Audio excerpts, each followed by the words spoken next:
നബി സല്ലല്ലാഹു അലൈഹി വസല്ലമ തങ്ങൾ ഖദീജ ബീബി റളിയല്ലാഹു തആല അൻഹയോട് ചോദിച്ചു, 25 കൊല്ലം കൊണ്ട് നീ എന്നെ കാണാൻ നിനക്ക് ഇപ്പോഴാണോ അത് തോന്നിയേ? ഖദീജ 25 വർഷമായിട്ട് നീ എന്നെ കാണുന്നു. എന്റെ പ്രിയപ്പെട്ട സഹോദരങ്ങളെ, സഹോദരിമാരെ, നിങ്ങൾ ചിന്തിക്ക്. 65 വയസ്സുള്ള ഖദീജ ബീബി റളിയല്ലാഹു തആല അൻഹയും തന്റെ പ്രിയപ്പെട്ട ഭർത്താവ് മുത്തുനബി സല്ലല്ലാഹു അലൈഹി വസല്ലമ തങ്ങളും പരസ്പരം അങ്ങോട്ടും ഇങ്ങോട്ടും സ്നേഹിക്കുകയാ. ആ സമയം നമ്മൾ ചിന്തിച്ചു നോക്കിയ നമ്മുടെ വീടിന്റെ അവസ്ഥ.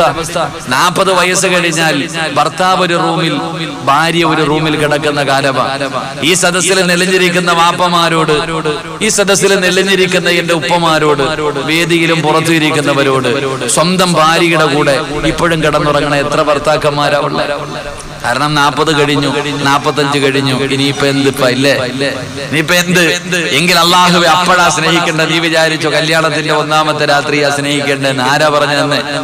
പാപ്പ കല്യാണത്തിന്റെ 1ാമത്തെ രാത്രിയല്ല സ്നേഹിക്കേണ്ടത്. അത് സ്നേഹിക്കാൻ ആരെ കൊണ്ടും പറ്റും, കാരണം പുതുജോടിയാ. പക്ഷെ സ്നേഹിക്കേണ്ടത് എപ്പോഴെന്നറിയോ? പ്രായമായി വരുമ്പോഴാ. പ്രായമായി വരുന്ന സമയത്താണ് ഏറ്റവും കൂടുതൽ സ്നേഹം കാണിക്കേണ്ടത്. അപ്പൊ നമ്മൾ ആർക്കും വേണ്ട, നാട്ടുകാർക്കും വേണ്ട, സംഘടനകൾക്കും വേണ്ട, നമ്മുടെ മക്കൾക്കും വേണ്ട, ആർക്കും വേണ്ട. ആ സമയത്ത് വീടിന്റെ അകത്ത് രോഗം പിടിച്ച് കിടക്കുന്ന സമയത്ത് അപ്പോഴാ ഭാര്യയും ഭർത്താവും തമ്മിൽ ഏറ്റവും കൂടുതൽ സ്നേഹിക്കേണ്ടത്. അള്ളാഹു നമുക്ക് ഈമാൻ നൽകുമാറാകട്ടെ. അള്ളാഹു നമുക്ക് ഈമാൻ നൽകുമാറാകട്ടെ. അപ്പൊ ഖദീജ ബീബി റളിയല്ലാഹു തആല അൻഹ മുത്തുനബിയും പരസ്പരം ഇങ്ങനെ സ്നേഹിച്ചുകൊണ്ടിരിക്കുകയാ. അവിടെ നിന്ന് നിങ്ങൾക്ക് ചരിത്രം അറിയാം. ഖദീജ ബീബി റളിയല്ലാഹു തആല അൻഹ അല്ലാഹുവിന്റെ റസൂൽ സല്ലല്ലാഹു അലൈഹി വസല്ലമ തങ്ങളോട് ചോദിച്ചു, നബിയെ, 25 കൊല്ലമായി നമ്മൾ രണ്ടുപേരും ഒരുമിച്ച് ജീവിക്കാൻ തുടങ്ങിയിട്ട്, 25 വർഷക്കാലമായി നമ്മൾ രണ്ടുപേരും വിവാഹ ജീവിതത്തിലേക്ക് കാലെടുത്തു വെച്ചിട്ട് 25 വർഷമായി. ഞാൻ അങ്ങയുടെ മനസ്സിന് വേദന ഉണ്ടാക്കണ എന്തെങ്കിലും പറഞ്ഞു പോയിട്ടുണ്ടെങ്കിൽ എനിക്ക് നിങ്ങൾ പൊരുത്തപ്പെട്ടു തരണം. ഭർത്താവിനോട് ഭാര്യ പൊരുത്തം ചോദിക്കുകയാണ്. ഭർത്താവിനോട് ഭാര്യ പൊരുത്തം ചോദിക്കുകയാ. റസൂലുള്ളാഹി തങ്ങൾക്ക് അത്ഭുതമായി. അവിടെ നിന്ന് ഖദീജ ബീബി റളിയല്ലാഹു തആല അൻഹ പറഞ്ഞു, നബിയെ, ഞാൻ പോവാ നബിയെ, എന്റെ മരണമെടുത്തു നബിയെ, എന്റെ മരണമെടുത്തു. അല്ലാഹുവിന്റെ പ്രവാചകന്റെ പ്രിയപ്പെട്ട ഭാര്യ മഹദിയായ ഖദീജ ബീബി റളിയല്ലാഹു തആല അൻഹ അല്ലാഹുവിന്റെ പ്രവാചകൻ എന്ന പ്രിയപ്പെട്ട ഭർത്താവിന്റെ മടിത്തട്ടിൽ കിടന്നിട്ട് അവിടെ നിന്ന് യാത്ര പറയുകയാണ്. അവിടെ നിന്ന് പൊരുത്തം ചോദിക്കുകയാണ്. ഫാത്തിമ എന്ന് പറയുന്ന പൊന്നാര മകൾ ഇത് കണ്ടുകൊണ്ടിരിക്കുകയാണ്. ലോകത്തൊരു പെണ്ണിനും ഒരു മക്കൾക്കും കാണാൻ കഴിയാത്ത ഒരു കാര്യമല്ലോ. അവിടെ നിന്ന് പ്രിയപ്പെട്ട ഭർത്താവിന്റെ കയ്യിൽ പിടിച്ചിട്ട്, വാപ്പാടെ കയ്യിൽ പിടിച്ചിട്ട് ഉമ്മ പൊരുത്തം ചോദിക്കുകയാ. വിട്ടുകൊടുക്കാൻ മനസ്സില്ലാതെ അല്ലാഹുവിന്റെ പ്രവാചകനും തിരിയാൻ കഴിയാതെ കരയുകയാണ്. പ്രവാചകനും അവിടെ നിന്ന് കരയുന്നു. ഖദീജ ബീവിയെ സമാധാനിപ്പിക്കുന്നു. ഖദീജ ബീവിയെ സമാധാനിപ്പിക്കുന്നു.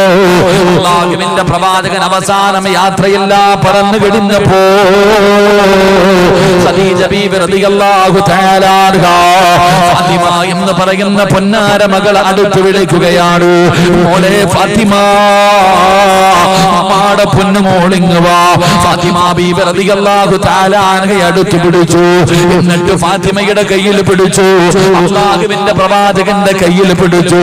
എന്നിട്ട് ഫാത്തിമ ബീവി റളിയല്ലാഹു തആല അൻഹയുടെ കയ്യിൽ പിടിച്ചിട്ട് ഖദീജ ബീബി റളിയല്ലാഹു തആല അൻഹ കരയുകയാണ്. ഖദീജ ബീബി കരയുകയാണ്. അല്ലാഹുവിന്റെ റസൂൽ ചോദിക്കുന്നു, ഖദീജ, എന്തിനാ ഖദീജ നീ കരയുന്നത്? എന്തിനാ ഖദീജ കരയുന്നത്? യാ റസൂലല്ലാഹ്, എന്റെ പൊന്നാര മകള് ചെറിയ പെണ്ണാണല്ലോ, എന്റെ ഫാത്തിമയ്ക്ക് ചെറിയ പ്രായമാണല്ലോ. ഒരു പെൺകുട്ടിക്ക് ഏറ്റവും കൂടുതൽ ഉമ്മയുടെ ആവശ്യം വരുന്ന സമയമാണല്ലോ. ഒരു പെണ്ണിന് ഉമ്മയാണല്ലോ വേണ്ടത്. ഒരു ഉമ്മയുടെ സഹായം വേണ്ട സമയമാണല്ലോ. പക്ഷേ ഞാൻ പോകുകയാണല്ലോ നബിയേ, എനിക്ക് ഫാത്തിമയെ കുറിച്ച് ഓർത്തിട്ട് വല്ലാത്ത വേദനയുണ്ട്. ഫാത്തിമ എന്ന് പറയുന്ന എന്റെ പൊന്നാര മകളെ കുറിച്ച് ഓർത്തിട്ട് എനിക്ക് വല്ലാത്ത വേദനയാ. എന്റെ മോളെ പിരിയാൻ പോകുകയാണല്ലോ, എന്റെ പൊന്നാര മകളെ പിരിയാൻ പോകുകയാണല്ലോ. അവസാനം ഖദീജ ബീബി റളിയല്ലാഹു തആല അൻഹ തന്റെ പൊന്നാര മകളുടെ കയ്യിൽ പിടിച്ചിട്ട് അല്ലാഹുവിന്റെ റസൂൽ എന്ന് പറയുന്ന തന്റെ പ്രിയപ്പെട്ട ഭർത്താവിന്റെ കയ്യിൽ ഇങ്ങനെ പൊന്നാര മകളുടെ കൈ പിടിച്ചു കൊടുക്കുകയാ.